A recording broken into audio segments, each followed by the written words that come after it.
That's how we roll. Go, Julia. You can. Hi, everybody. My name is Julia from PeterMcWilliams.org. I'm here with the amazing Mr. Joe Grumbine, who works tirelessly for the human solution.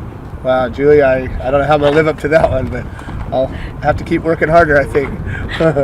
Do you mind telling us a little bit about the human solution and what it does? I would love to. The human solution's The eyes kind of like here. Okay. Or just down there. All right, perfect. He has to look at me, haha. I like to look at you. He said to all the girls are like, Jimmy's Peter McWilliams. Yeah, there's been so many of them. So, anyways, the Human Solution's a grassroots organization, and what we're here to do is educate and support each other as we're going through this trial to end prohibition. And so we have a prison outreach program, and we have a court support program, and an educational program, and we're forming local chapters so that people that get in trouble or want to find out more information about this movement or about medical cannabis in general can go to their local chapter and get help that way. Oh, that's wonderful. What is your website so people can find you? Our website is the-human-solution.org. And we'd just be the Human Solution, but there's a furniture company that's called that too. So we had to put dashes in, but if you just look up... But you're the real Human Solution. We're the real Human Solution. You're not just a lazy boy version. Exactly. You know, if you were to type in the Human Solution and, you know, no jail for pot or something like that, we show right up. That's great. Do you mind telling our listeners our viewers about your personal story and how you were jailed for a plant? Well, my personal story is about 5 years long, but I'm getting better at telling it very briefly. And basically, I had set up a medical marijuana collective in California about almost 5 years ago, and I did everything I could to comply with state law. And I got arrested one time transporting medicine to a safe place. And I fought that case because I knew I wasn't doing anything wrong. And I fought it all the way, and eventually that case was dismissed. And a judge told me that in the interest of justice, he was dismissing all charges, and because I was complying with the state law. And they even gave me my medicine back. I went to the sheriff's department, and they put 10 pounds of medical cannabis on my truck, and I drove away. And I thought I was king of the world. I had this judge's order, you know, that I hung up on the wall, and I was just I was safe. I was the guy that was solid. 5 weeks later, I got raided. Wow. For the exact same thing by a different agency because of an individual that I had fired at one point, and he got and literally lied to the cops. They launched this investigation, and I'm still currently in the middle of it. I was ultimately convicted in what we called a kangaroo court. It was insane. It was a state court. This judge wanted to convict me. He wouldn't let me present any evidence, but because of what we do as a group, I had over 100 people in the court some days. For 18 days in a row, we were at court. I was in trial, and we protested out in front of that courthouse for 18 days in a row. I got up and spoke every day out in front of the courthouse, and we had newspaper reporters and protesting and signs and chants, and everybody was in the court watching this madness that was going on. At the end of the trial, I was convicted.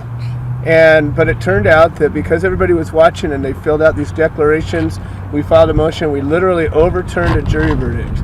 And so I was granted a new trial.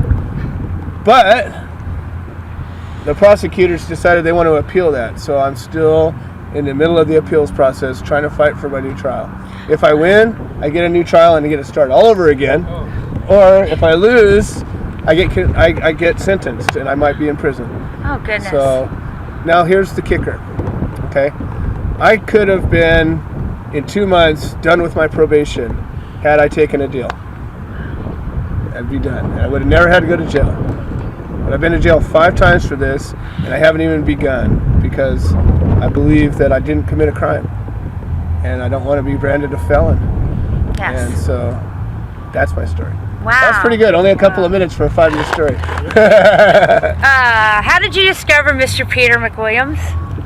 You know, it's interesting. I discovered Peter McWilliams shortly after Todd McCormick got arrested.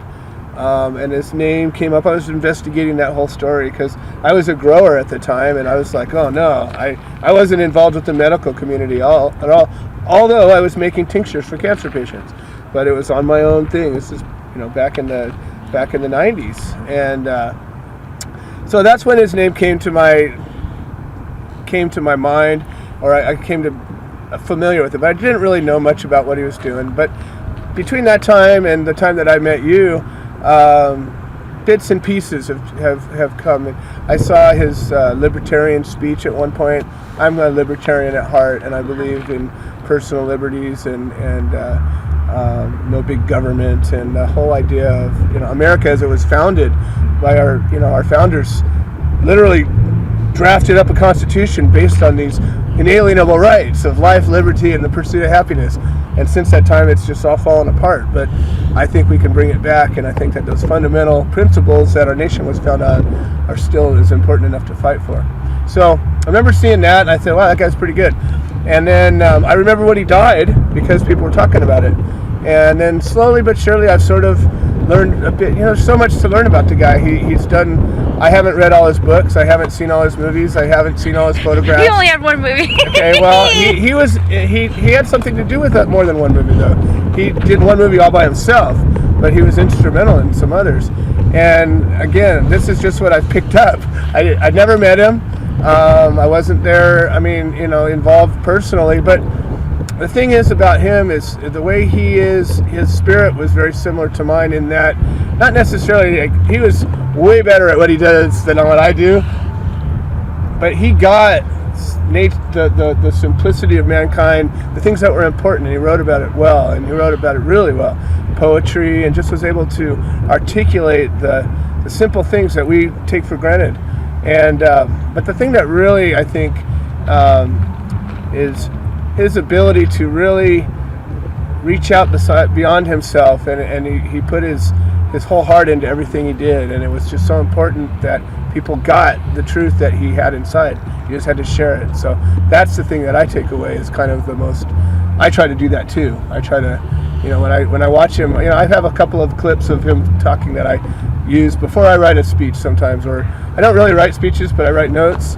But he's one of the people that I look at the way he talks as to kind of inspire the way I do. So. Well, you said you weren't really into the medical aspect back when his whole story was going on, but did that story in itself influence you to become more into the medical scene? Well, when I said I wasn't into the medical, I wasn't into the legal medical end of it. I was studying medicinal plants, and I was working with cannabis as a medicine, but I didn't get my card. Wow. I didn't care about any of that. Jeez. It wasn't about.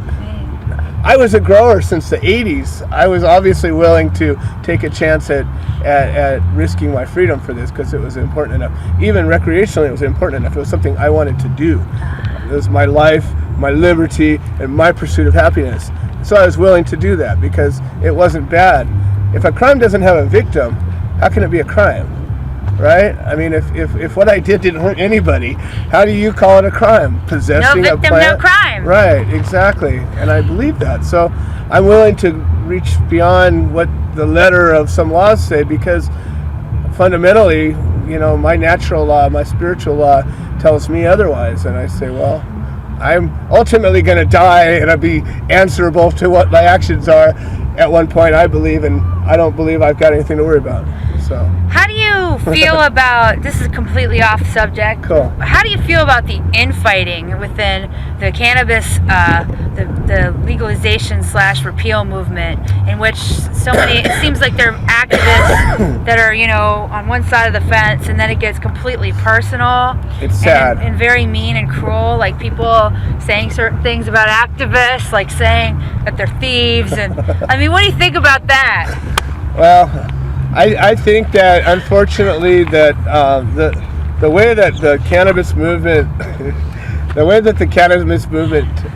treats itself sometimes, each other, individuals, is very ego and agenda driven, and I believe that people are so hung up on their little brand name, or their little thing they're doing, or their claim to fame, or obviously money. They really don't have the spirit of this in mind, and our enemies want to divide us up and knock us down, and we do that for them too many times. And that's why, when I get out there and talk, I want to put myself out of a job. I don't make a nickel doing this. Nobody pays me to do what I do. I don't want to do this anymore. I want to go on and end world hunger or maybe child slavery or something. I mean, there's all sorts of other problems in the world. I don't want it to be the fact that people get thrown in jail for a plant anymore. And so I believe if I could get that out of my life, then I would have accomplished something, or at least been part of the accomplishment. And it's the saddest thing in the world when I hear that. So what I try to do, the group that we have a code of conduct. And every member at one point is going to agree to follow our code of conduct. And the basic premise of this conduct is respect. Respect each other, respect yourself, that's awesome. Whether you're a member or not. And if you don't follow it, you can't be an active member. You can't. And so to me, that's way more important than how much money you donated. You can't buy your way into what we do. I love that. And I love that so much. You have to act your way into it. It's an activist. That is organization. awesome. So Peter would love that. Well, and Peter would love that. It's what's right. And so that's, at the end of the day, I believe the truth is going to shine through all of this.